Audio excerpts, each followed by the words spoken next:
Kenton Toy Room located in the Sullivan-Johnson Museum.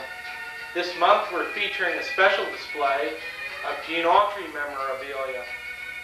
We have items that have come from private collectors as well as the Gene Autry Western Heritage Museum in Los Angeles, California.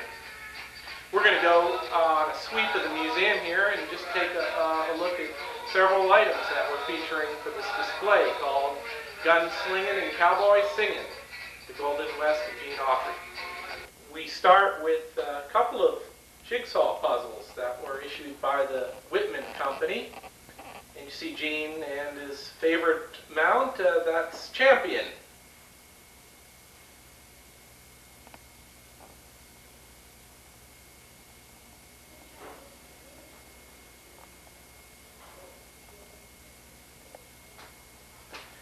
We've got some stills of old Gene Autry here, the Singin' Cowboy.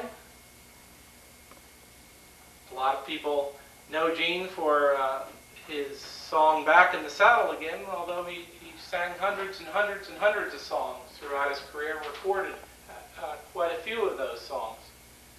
There's Back in the Saddle Again, his biography.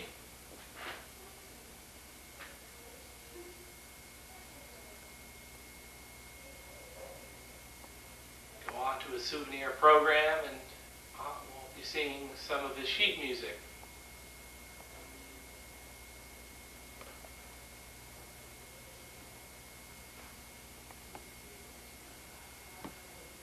Gene Autry wrote a number of Christmas songs and sang a number of Christmas music.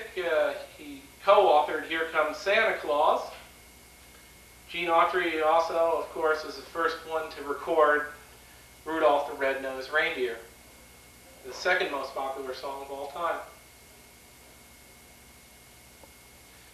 Gene Autry is pretty well linked with Kenton in that he produced, at least licensed, the cap pistol, Gene Autry cap pistol, a version of his Colt 45.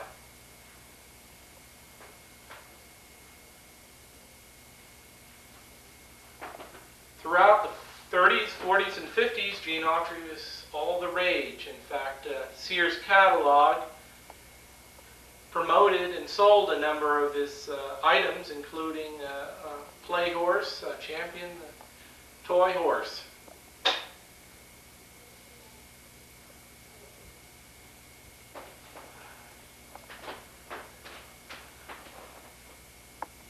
Now we'll be seeing some of the so-called arcade cards. These are the blue photo tins that were available for purchase right from vending machines. And perhaps some of you remember paying a nickel or a dime a piece for them at the fairgrounds or at the amusement park. Quite a few books and comic books were issued, printed, promoting Gene Autry and his horse.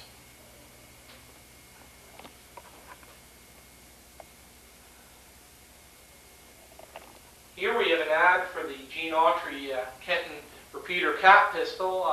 This is the so-called engraved version. You can see that the finish was a little bit extra special. There was a nice embossing on it. And this was the last cap pistol that bore Gene Autry's name that came out of Kenton. It was produced in 1950. And this is a relatively rare model because it was only produced for about a year. It was, I guess you can say, Gene Autry's swan song when it came to Kenton.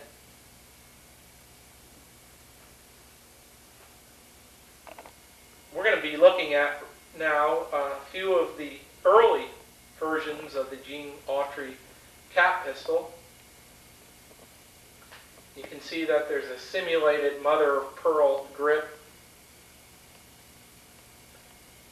And some of these examples are extra special in that they are the salesman's samples. Those are the ones that would have been carried.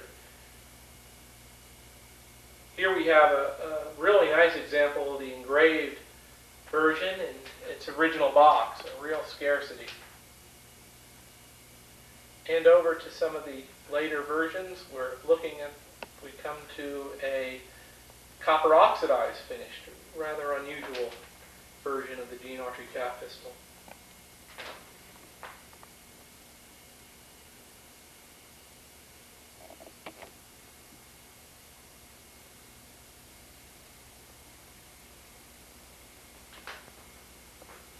Here we have Mr. Autry as he looked on August 8, 1938, the very day that he visited Kenton.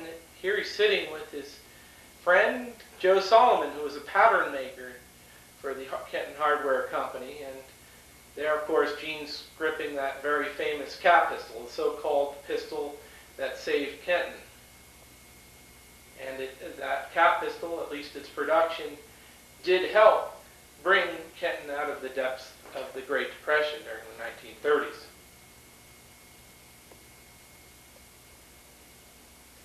Gene is sitting behind a desk that was owned by Willard Bixler, who was the last president of the Kenton Hardware Company. The museum has been able to save a number of pieces of the original furniture that were in the office of the plant, which is now down on West Espy Street on State Route 67.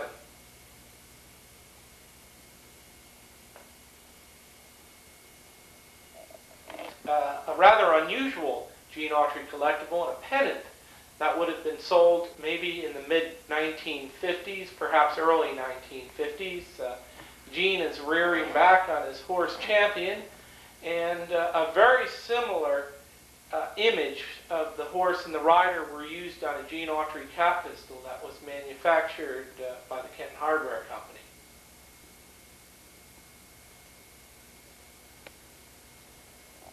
Really astonishing how many items were produced with Gene Autry's name on it. Just about everything and everything. There was a Gene Autry bicycle. There were Gene Autry boots. We saw some of the arcade cards. There were comic books. There were Big Little books. There were knives, pocket knives that were distributed, cap pistols, really an endless list of things. And here we have one of the more colorful examples, so to speak. It's the Gene Autry Cowboy Paint Book. It has been called the Singing Cowboy. In fact, some call him the original Singing Cowboy. At least he was the first, how shall I say, featured Hollywood star that was called the Singing Cowboy. And Gene Autry recorded quite a few popular hits in his day. Of course, there's Back in the Saddle Again, Under Fiesta Stars, Tears on My Pillow. We all know, of course, the great Christmas hit, and that was Rudolph the Red-Nosed Reindeer.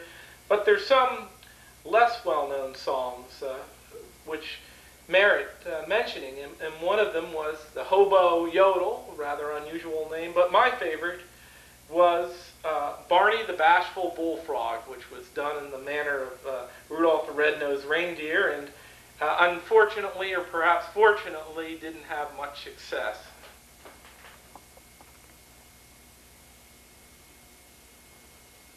The more interesting examples of Gene Autry memorabilia we have on display is a child's play suit featuring a vest as well as the chaps, all emblazoned with Gene Autry's name. And you can see old Gene there probably doing a little bit of lassoing on his horse.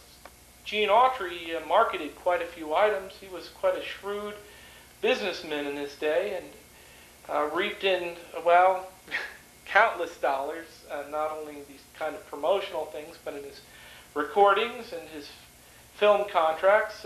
Gene Autry was a pioneer of television and recognized that television could really successfully promote a number of his tie-ins, like these play outfits. So Gene Autry, along with Hopalong Cassidy and Roy Rogers, not only a pioneer and with the being a singing cowboy, but also a pioneer in television and promoting merchandise, its products.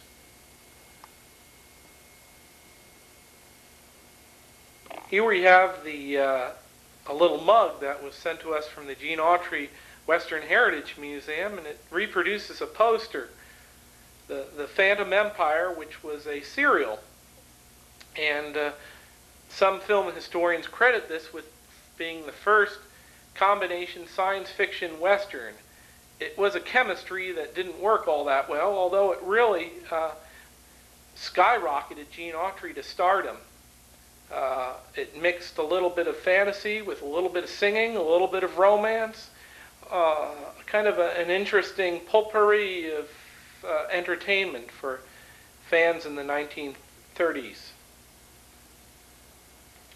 Smiley Burnett was one of Gene Autry's more famous sidekicks, although Pat Buttram soon replaced Smiley Burnett, and most of the viewers remember Pat Buttram probably best for his part in Green Acres, playing Mr. Haney.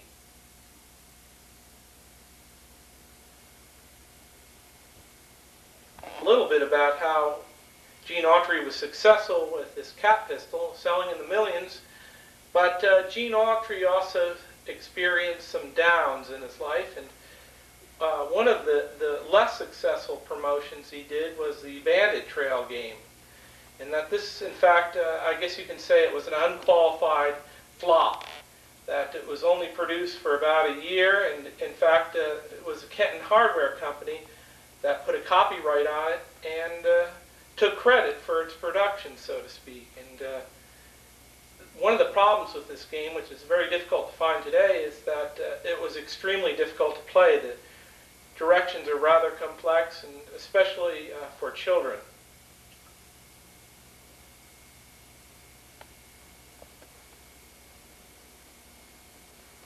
Here we have come to a letter that the museums received from Gene Autry himself. We did invite Mr. Autry to come to the 50th anniversary celebration we held for the Gene Autry's arrival in Kenton. That was back in 1988, and Gene Autry was nice enough to send along a personalized letter. And here you can see that he sent along his very best wishes to the people of Kenton. I thought that was a very nice touch. I hope to still have Gene Autry visit Kenton.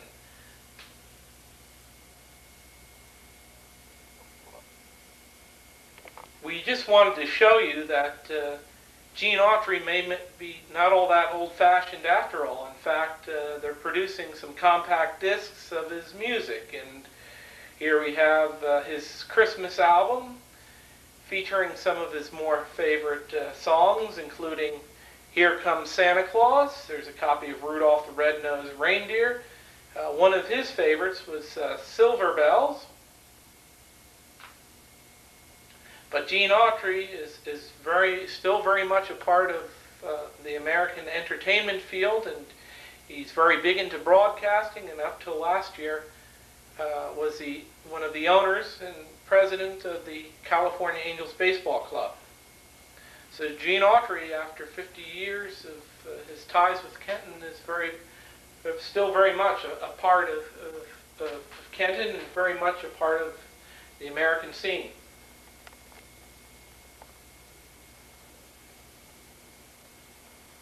Well, partners, it's time to say adios. It's time to hit the trail and to ride off into the sunset. But before we leave you, I would just like to say we'd like to see you out here at the Sullivan-Johnson Museum. That's at 223 North Main Street. Our hours are Saturday and Sunday afternoons from 1 to 4 p.m. So, amigos, we hope to see you out here, and I hope you all can take in our very special display of Gene Autry memorabilia.